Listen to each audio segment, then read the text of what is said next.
Praise the Lord, everybody. Pastor Nick here with another linked couples ministry. So glad that you have joined us this evening. We run our special ministry sections on Tuesday nights from singles to women, couples, as well as to men's ministry. So glad you can join us this evening for linked couples ministry. If you haven't done so, please share if you can, as we continue to go through some important topics to help you out in your relationships. We're so glad that you would join us again, our Link Couples Ministries for our married and engaged couples here at Bethany Church, the Transformation Church of New Jersey. Alrighty. Please share again if you get a chance. So I don't want to belabor the time, so we get right into this. And last month, if you missed last month, go back and watch it, because this is part 2 of the discussion. Last month, we talked about effective communication.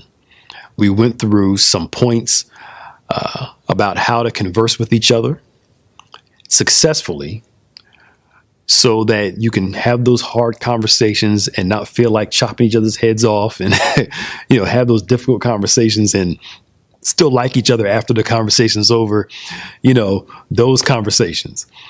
So go back and watch it if you can. I can't go through all of it because we got to go through some new stuff.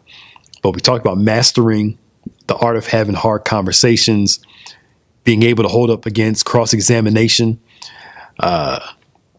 knowing the difference. Well, this is new. I got to throw this out here. This is something new. I didn't talk about this last time.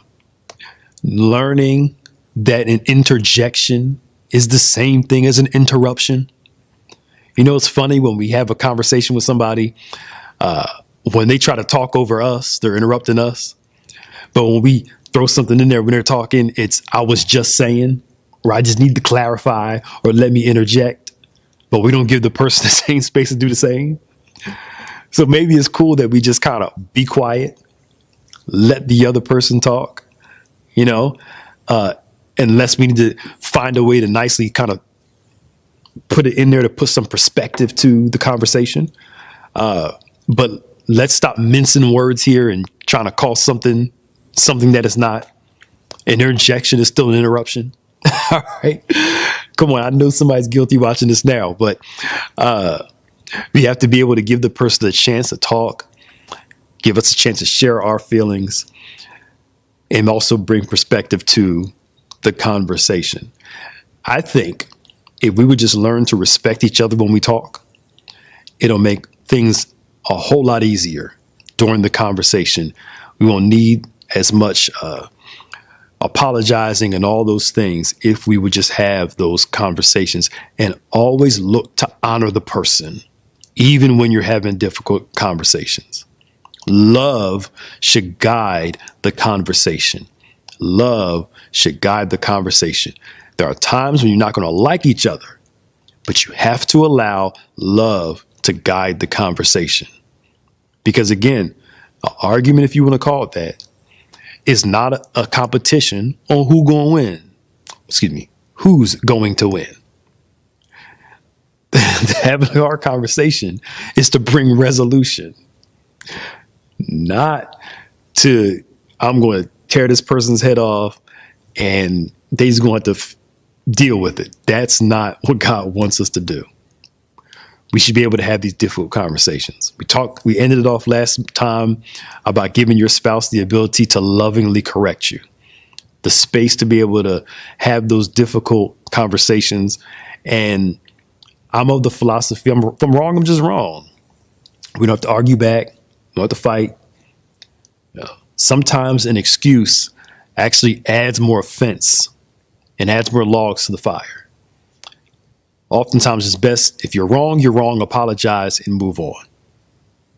And the best for apology is changed behavior. The best apology is changed behavior. So let's get into this new stuff so we can get out of here. When you're having these conversations, effective communication, always remember that kind words brings healing. Kind words bring healing. Let's look at Proverbs chapter 16, verse 24. You know what? Let's actually start at verse 23. Proverbs 16:23. And it says, the heart of the wise teaches his mouth, and addeth learning to his lips. The heart of the wise teaches mouth. You have to learn how to guide your mouth. Sometimes the best thing you can do before you have a conversation with somebody is think through your points, think through logically what you want to say, how you want to say it, so you can make the best presentation. Process it, consider it, think through it so you can articulate it in a place where the person can get it. We talked about this last time. The burden of communication is on the speaker, not the hearer. The burden of communication is on the speaker, not the hearer. So kind words bring healing. It says 23, the heart of the wise teaches his mouth, and hath learning to his lips. I'm teaching myself how to talk, teaching myself how to converse. 24, here it is. Pleasant words are as a honeycomb, sweet to the soul, health to the bones. My question to all of us tonight, what aftertaste does our words leave? What aftertaste does our words leave? Are words smelly, foul, hurtful, or are they sweet as a honeycomb? Are they adding health to the bones? Remember this, because when love is guiding your conversation, a corrective moment isn't me chopping your head off. A corrective moment is me bringing some awareness to a situation and adding health to the relationship. Kind words bring healing. So I frame how I want to present this, where the person understands how I feel. And at the same time, I'm preserving them Okay. Again, some of us have that go for the kill mentality. I need to have this conversation to preserve the person, preserve the relationship, because again, once it's out of your mouth, you cannot take it back. So kind words bring healing. And we got to practice kind words with this mouth. Slowing ourselves down before we say something and cause damage, because sometimes we throw a hand grenade out there, blow everything up, and we think, and I'm sorry, it's just going to fix it. So kind words bring healing. Next thing, wisdom should flow from our mouths. Let's look at Proverbs 18, verse 4. Wisdom should flow from our mouths.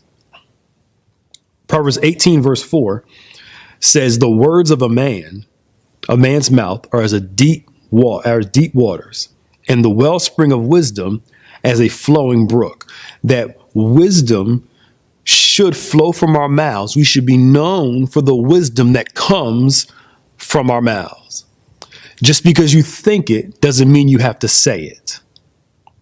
Because why? The words of a man's mouth are as deep waters, the wellspring of wisdom as a flowing brook. That there's depth of wisdom in here, and it comes out of our mouths.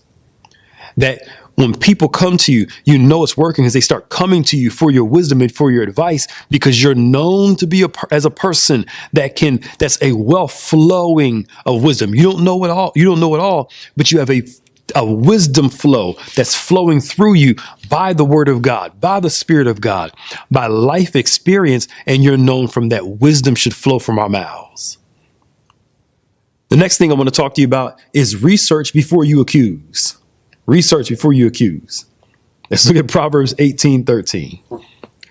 Research before you accuse, and we'll have two more scriptures and we'll be done. Proverbs 18:13. He says, he that answereth a matter before he heareth it, it is folly and shame unto him. Speaking too soon makes you look foolish. Sometimes it's best to keep your mouth shut. Let the evidence build. So by the time you bring it up, the person has already crossed the line, built a house, manicured the lawn, started a family, built a fence, got their backyard straight. What I'm trying to say is there's so much evidence that when you bring it up, they can't deny it. They'll try to deny it, but they can't deny it. Sometimes it's better to research before you accuse. Because what happens is if you bring up an accusation and you're wrong, especially if it happens consistently, you're going to look crazy. You're going to look untrustworthy, and you're going to dry the person out. Research before you make accusations. It's best to slow down, get all the information first, then present it.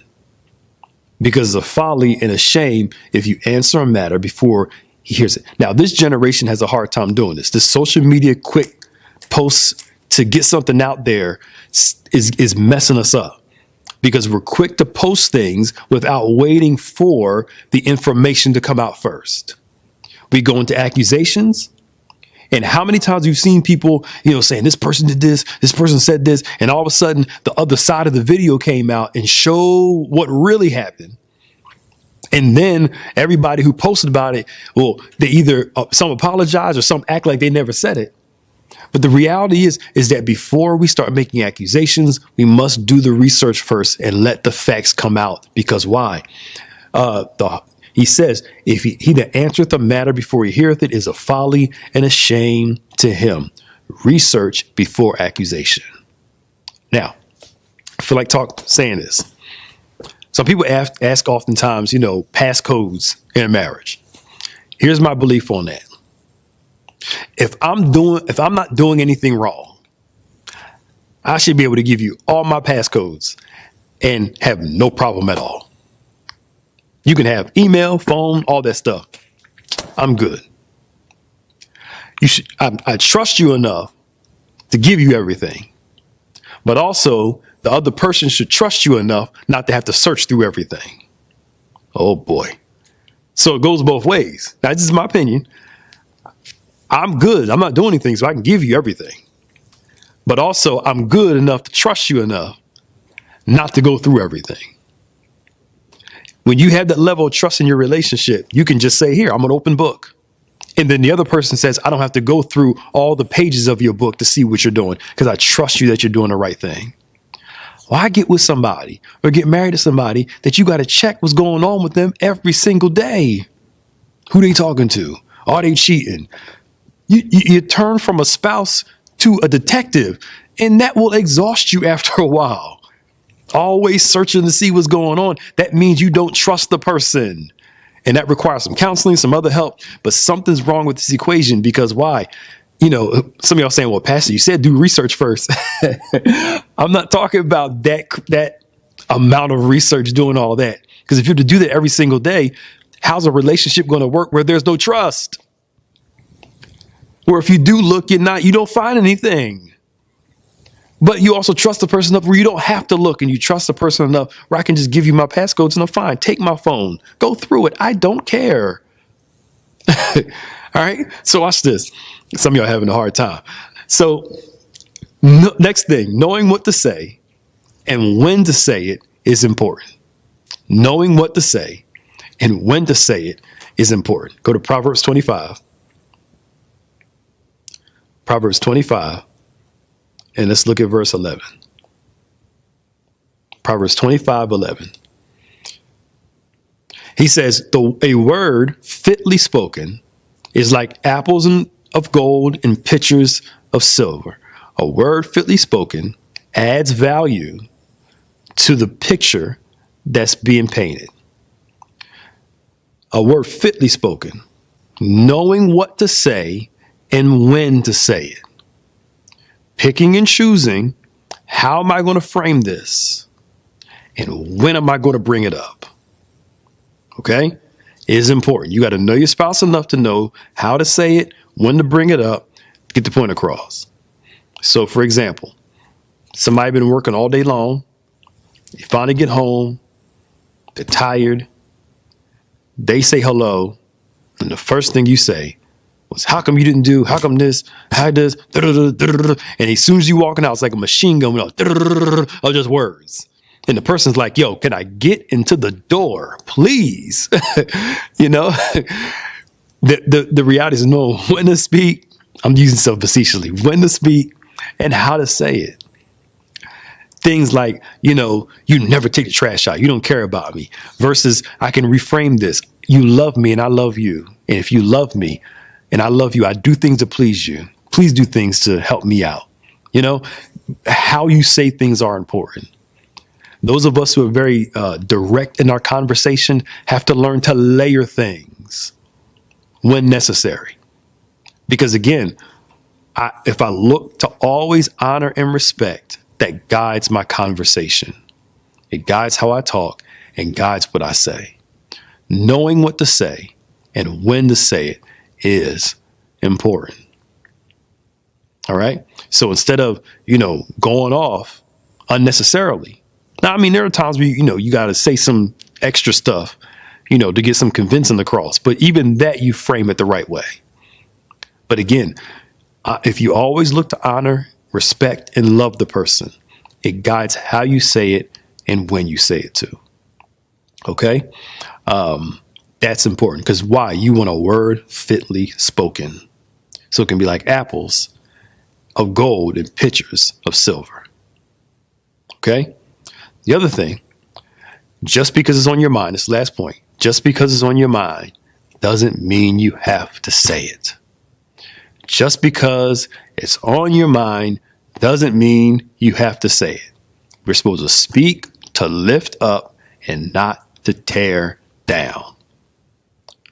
My words should lift people up. Let's go to Ephesians chapter 4. Ephesians 4. And let's look at verse number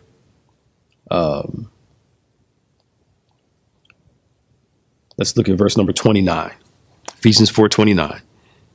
He says, let no corrupt communication, defiling conversations or words communication that hurts people. Let no corrupt communication proceed out of your mouth, but that which is good to the use of edifying, that it may minister grace unto the hearers. So I have this corrupt side and I could use that type of communication. But the question is it going to edify the person? Is it going to build them up? Is it going to minister grace unto the hearers? My words should build people up, not just tear folk down. And some of us love tearing folk down and telling folk off. Let me help you something real quick. Just because you told them off doesn't mean that you won.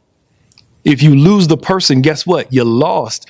Just because you told them off does not mean that you won. The reality is, again, am I trying to win or am I trying to have a happy relationship? Some folk, I swear, they're just trying to win and dominate and compete so they can always be in charge. The reality is this: are my words building up? Am I saying it in a way that's not corrupt, not defiling? Because here's the thing, last point. The Bible says that the word came in grace and truth.